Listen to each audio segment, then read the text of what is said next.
Ketemu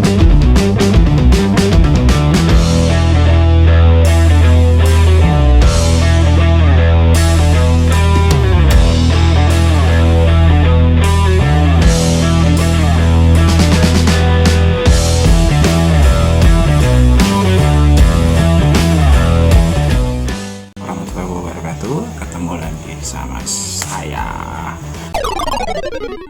Hari ini saya mau bahas, banyak yang nanya, Om aman gak sih Om beli helm second, safety gak sih Om? Nah, di video kali ini saya akan bahas ke teman-teman, gimana sih cara milih helm yang second tapi aman, dan sesuai budget. Pokoknya yang penting aman dulu, budget bisa urusan belakangan lah. Nanti saya akan jelasin gimana sih cara milih helm kalau budget kita kurang, atau kayaknya mau beli helm baru mahal banget dan gak cukup lah isi dompet kita. Alternatifnya ya kita beli helm second. Nah, di video kali ini saya akan jelaskan ke teman-teman gimana caranya kita membeli helm atau memilih helm yang second tapi berkualitas dan insya Allah aman. Simak terus videonya, dan mudah-mudahan video kali ini bisa bermanfaat buat teman-teman yang pengen beli helm tapi budgetnya pas-pasan. Simak terus, jangan lupa like and subscribe. A few moments later. Kita lanjut dengan pembicaraan yang tadi. Jadi gimana sih cara memilih helm second yang aman dan walaupun murah ya, tapi utamanya adalah aman.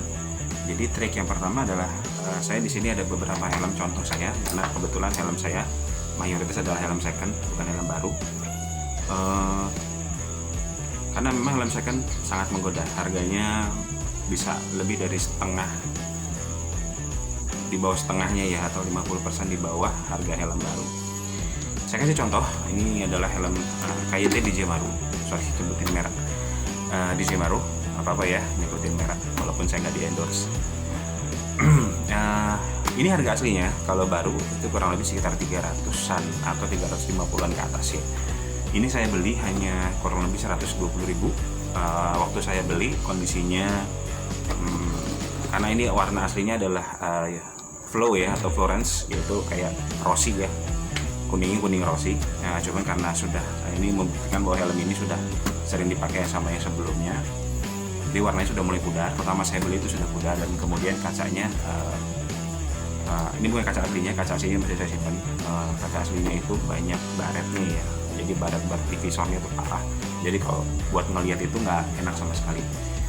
Nah, jadi hal yang pertama saya lihat pada saat saya beli adalah histori dari helm itu sendiri. Jadi selalu saya tanya ke yang punya helmnya bahwa ini ada riwayat nggak helmnya pernah jatuh atau kecelakaan atau sejenisnya gitu. Jadi itu yang kenapa harus saya tanya pertama kali, karena apa? Kalau helm sudah pernah dipakai kecelakaan sekali atau dua kali, sekali aja dipakai kecelakaan, kegerus ke aspal atau kena benturan apapun, dan benturan itu sangat keras, biasanya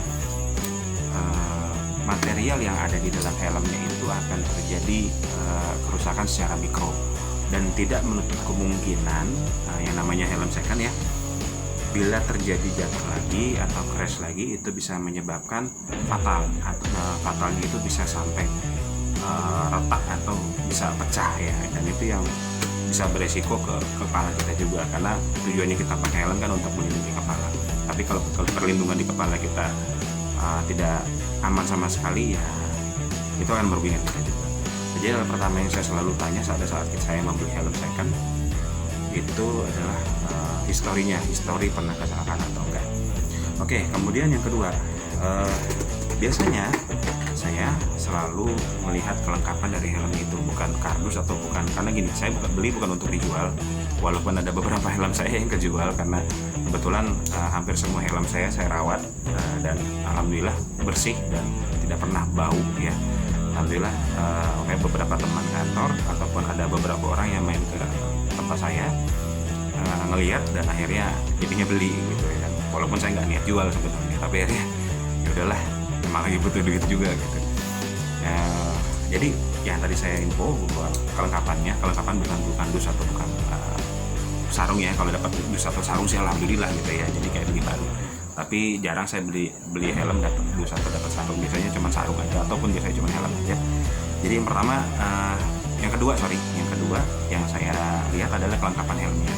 Pertama, kalau half face yang saya lihat adalah nanti ada contohnya helm full face. Kelengkapan dari semuanya, mulai dari busa pipi, kemudian ada check pad, ya, terus ada di yang bagian belakangnya saya lupa namanya, dan semuanya tidak mengalami kerusakan. Artinya ya seperti ini. Ini tidak ada robek di dalam busa, tidak ada robek di check padnya, ataupun tidak ada robek di daerah necknya, dan ini masih lumayan sangat mulus ya. Artinya ya insya Allah sih aman gitu ya, insya Allah sih aman. Nah, jadi ini yang menjadi pertimbangan saya kenapa waktu itu saya memilih untuk membeli helm ini dengan harga ya bagi saya worth it, harganya 120 juta. Dan kalau masalah visor baret, insya Allah sih yang jual visor tuh banyak, dan kemudian visornya udah saya ganti, dan ini pakai visor Open Venom dan alhamdulillah PNP, jadi nggak perlu dirubah sana sih. Oke, jadi yang pertama tadi sejarahnya ya, sejarah si helmnya pernah crash atau enggak. Kemudian yang kedua ya kelengkapan di dalam sininya ya. Ini yang half face. Nah, saya akan kasih tahu lagi, lihat ke teman-teman si helm yang full face.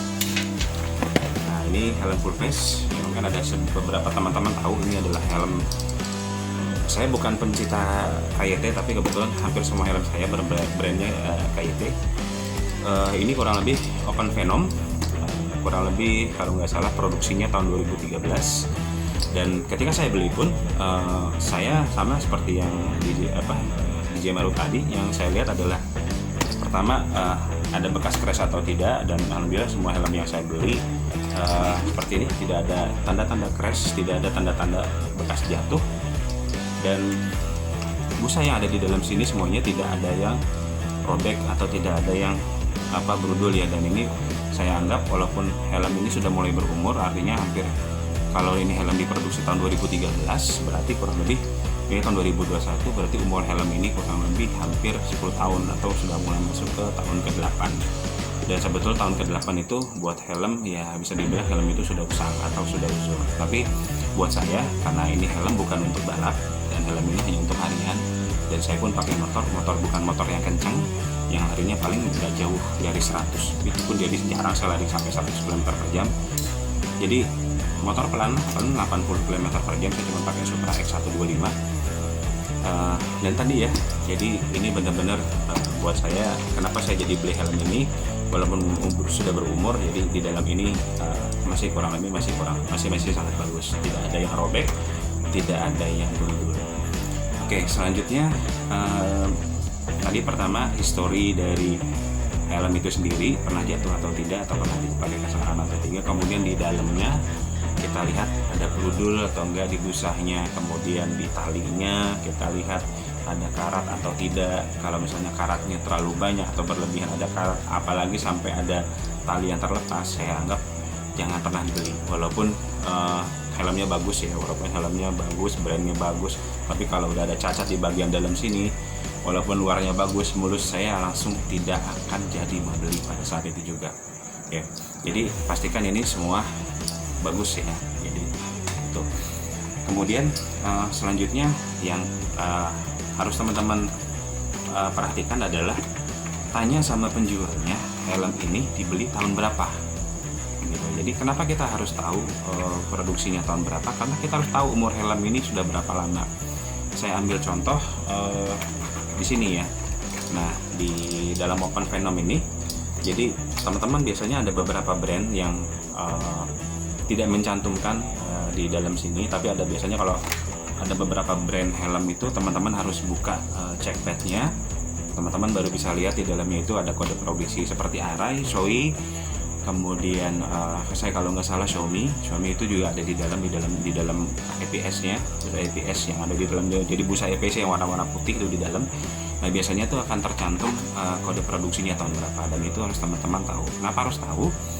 Karena waktu saya bertemu dengan salah satu produsen helm dalam negeri, saya diinformasi bahwa helm itu punya masa expired gitu. Jadi masa expired itu bukan di bagian luarnya, bukan di bagian EPS, bukan di bagian shellnya, tapi di bagian EPS-nya, kurang lebih hanya 5 tahun. Dan sebetulnya 5 tahun itu adalah kekuatan EPS yang masih bagus, artinya lapisan EPS-nya itu untuk menahan benturan tuh masih bagus. Nah itu biasanya buat race, tapi karena saya pakainya buat harian, bukan untuk kebut-kebutan. Jadi kenapa saya harus tahu? Kalau helm sudah lebih dari 10 tahun biasanya memang akan jadi sorotan sendiri buat saya gitu, karena pertama lapisan EPS-nya juga mungkin sudah mulai menipis, sudah mulai tidak bagus, atau sudah ada terjadi retakan-retakan di EPS-nya. Dan ini yang menyebabkan kadang saya kalau ada umur helm yang sudah lebih dari 10 tahun, ya saya lebih baik simpan aja gitu daripada saya pakai. Tapi kalau baru 8 tahun, baru 7 tahun, atau baru 5 tahun, ya biasanya ya udah tetap masih saya pakai. Seperti yang teman-teman lihat seperti ini Avon Venom tahun 2013. Ya, jadi pertama kita harus tahu dulu histori dari si helmnya, pernah kecelakaan atau enggak, kemudian bagian dalamnya masih bagus atau tidak, kemudian kode tahun pembuatannya, helm itu sendiri tahun berapa. Jadi kalau sudah di atas 5 tahun kita sudah mulai warning sama helm itu. Kalau bisa memang tidak dipakai untuk kebut-kebutan, apalagi kalau helm sudah mulai usang ya. Kemudian selanjutnya adalah setelah 3 itu semua harga. Ya, jadi harga itu teman-teman harus tahu margin harga helm baru. Jadi saya ambil contoh misalkan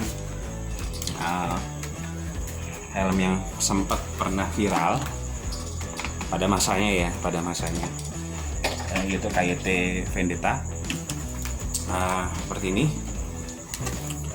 Kebetulan ini juga KYT Vendetta saya beli second juga dari teman saya, dan ini pun sudah kelihatan ini harusnya warna hijau, tapi kenapa jadi akhirnya saya beli karena unik.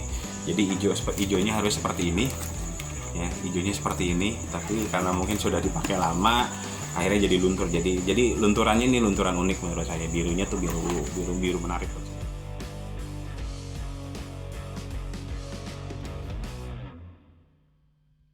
Oke, kita ngomongin harga helm yang jadi helm ini sempat pernah viral di masanya, yaitu lebih sama dengan ini yang saya punya KYT Vendetta. Dan seperti yang tadi awal saya bilang, hampir seluruh helm saya itu brandnya KYT, karena bukan saya suka KYT, tapi karena memang dapatnya itu terus gitu. Jadi bukan karena saya suka KYT, tapi ada beberapa kali saya di luar KYT punya. Dan ya alhamdulillah, seperti yang awal tadi di video saya bilang, helm saya banyak dibeli teman gitu, karena hampir semua helm saya itu helm perawatan. Ya, jadi ya seperti saya info, jadi teman-teman harus tahu dulu harga helm barunya berapa.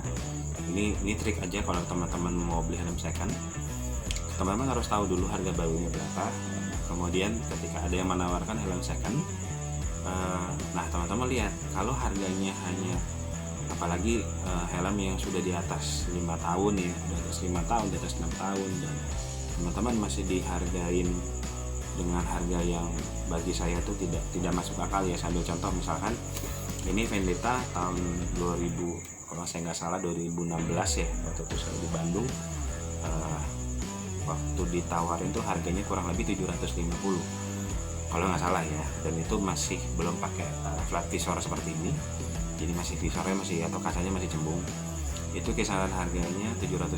Dan kalau teman-teman belinya pada tahun ini, jadi tahun 2021, ini helm tahun produksi 2016, kalau teman-teman beli di tahun 2021 dengan harga yang sama dengan harga pada saat tahun 2017, bagi saya itu tidak masuk akal. Karena pertama, kekuatan materialnya sudah berkurang, EPS-nya juga sudah berkurang kekuatannya. Jadi berapa sih harga yang layak? Biasanya wajarnya nih ya, jadi saya bukan urusan harga, wajarnya biasanya ditawarkan ya di angka 500-an biasanya, di angka 500. Atau ya kalau masih yang memang masih sangat mulus dan memang jarang dipakai dan helmnya itu masih layak guna lah ya, artinya masih bagus banget, mulus, nggak ada cacatnya sama sekali, nggak ada goresan kecil yang mikro yang tadi seperti yang saya informasi, ya mungkin harganya di atas 500-an, 550 atau 600. Nah, jadi harga itu sebetulnya fluktuatif. Jadi nggak mulu-mulu harus seperti itu. Tapi kalau teman-teman tawarkan dengan harga sama dengan harga barunya, bagi saya itu nggak masuk akal untuk helm second ya. Untuk helm second yang notabene adalah helm yang bekas dipakai atau helm yang pernah dipakai orang gitu ya, yang kita juga nggak tahu 100% histori helm itu seperti apa, beda sama helm baru. Nah, jadi seperti itu teman-teman. Jadi teman-teman harus tahu dulu harga helm barunya, dikompar dengan helm yang teman-teman mau incer nih, harganya berapa. Jadi kalau teman-teman ditawarkan dengan harga sama dengan harga helm baru, mendingan beli helm barunya aja. Buat saya ya, mending beli helm yang barunya aja. Tapi kalau misalkan ditawar dengan harga jauh di bawahnya, misalkan ini Vendetta barunya 750, teman-teman ditawar dikasih buka harga 150, bagi saya itu juga nggak masuk akal. Ada kemungkinan helm itu pertama helm curian, kemudian yang kedua helm bekas jatuh. Nah, itu hati-hati, teman-teman harus amatin. Jadi normalnya biasanya yang saya amatin di pasar, yang saya amatin di market, biasanya helm second itu marginnya biasa 50% di bawah. Artinya misalnya Vendetta barunya 7,5, ya biasanya tadi antara 500, 450, 550, kisaran harganya sekitar 50%-an dari harga aslinya, dari harga barunya. Nah, jadi itu teman-teman, mudah-mudahan video ini bisa manfaat buat teman-teman yang budgetnya atau dompetnya buat beli helm baru itu nggak terlalu mumpuni kayak seperti saya ya. Jadi yang budgetnya pas-pasan, pengen beli helm bagus tapi budgetnya pas-pasan, jadinya alternatifnya beli second. Jadi mudah-mudahan video ini bisa bermanfaat ya. Tadi saya ulang, pertama tipsnya adalah, pertama teman-teman harus tahu dulu histori helmnya pernah dipakai jatuh atau enggak. Kemudian lihat busa di bagian dalamnya udah ada yang robek atau enggak, atau ada yang jelek atau enggak, atau di bagian strap yang buat di sininya ada karat atau enggak, itu juga harus jadi perhatian. Kalau ada karatnya terlalu banyak, saya saranin jangan. Kemudian setelah dua hal tadi, teman-teman harus tanya ke penjualnya tahun pembuatan. Jadi kalau sudah helm udah lebih dari 5 tahun, ya tadi seperti saya informasi agak hati-hati karena kekuatan EPS sudah menurun, busa bagian dalam yang ada di kepala sini itu biasanya daya redamnya juga udah mulai menurun. Kemudian setelah teman-teman tahu tadi tiga hal tadi, yang terakhir adalah teman-teman harus tahu harga helm barunya. Kalau harga helm barunya dengan helm yang ditawarkan sama, jangan beli, mendingan beli baru aja sekalian, atau bedanya cuma 10.000 20.000, mendingan beli baru sekalian gitu ya. Kenapa? Ya teman-teman kalau beli helm baru pemakaiannya jauh lebih panjang dan lebih enak ngerawatnya dibandingkan dengan helm second, walaupun helm second juga banyak helm-helm rawatan. Nah, jadi itu tips dari saya. Mudah-mudahan video ini bermanfaat. Jangan lupa komen, like, and subscribe. Mudah-mudahan channel yang saya bangun ini bisa bermanfaat buat teman-teman yang menonton. Simak terus videonya. Di video-video berikutnya insya Allah saya akan memberikan tips tentang helm second. Dari saya itu saja, saya cukupkan. Terima kasih sudah menonton video ini. Kurang lebih mohon maaf apabila ada yang salah saya sampaikan, karena itu keterbatasan dari saya. Saya undur diri, pamit. Assalamualaikum warahmatullahi wabarakatuh.